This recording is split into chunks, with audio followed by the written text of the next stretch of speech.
درې لاند مهم او تازه خبرونه. سلام ستړي مشئ، زموږ ژوند میډیا چینل ته ښه راغلاست. حکمتیار حکومت خپل باور بایللی او د واک لیږد لپاره باید چمتو شي.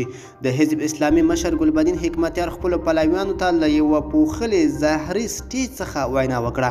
نن د حزب اسلامي زرګونو پلویانو د کابل ښار دارالامان پر عمومي سړک لاریون ترسره کړ او حکومت ته یې خبرداری ورکړ چې که غوښتنې یې ونه منل شي نو ورته لاریونونه به په نورو ولایتونو کې هم ترسره کړي.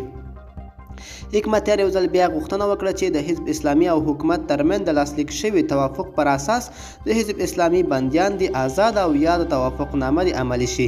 حکمتیار وایي اوسنی حکومت د خلکو ترمنځ خپل باور له لاسه ورکړی او باید د واک د انتقال لپاره چمتو شي.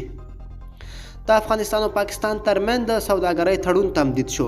د افغانستان او پاکستان ترمنځ د ټرانزیټ او سوداګرۍ تړون پرون په کابل کې تمدید او لاسلیک شو. د دواړو هیوادونو چارواکو یو میاشت مخکې د 3 میاشتو لپاره د دغه تړون غځېدو پر سر هوکړه کړې وه. د افغانستان صنعت او سوداګرۍ وزارت وایي د ابټا تمدید د پای ته رسېدو تر وخته کېدای شي د دغه تړون نوې بڼه لاسلیک ته چمتو شي.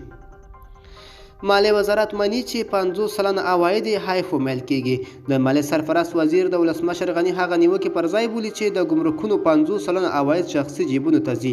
محمد خالد پاینده وایي د یو شمېر ولایتونو په ګمرکونو کې داسې اسناد موندلي چې د اصلي جنس پر ځای ناقانونه توکي او موټر افغانستان ته واردېږي.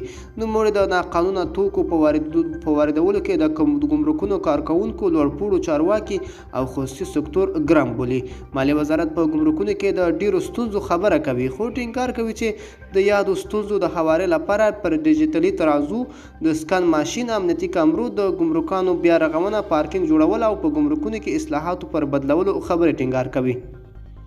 ملګرو دا به زموږ چمتو شوي ویډیو د لا ښکلي ویډیوګانو لپاره زموږ ژوند میډیا چینل سره اوسئ. تر بلې ویډیو ښې چارې.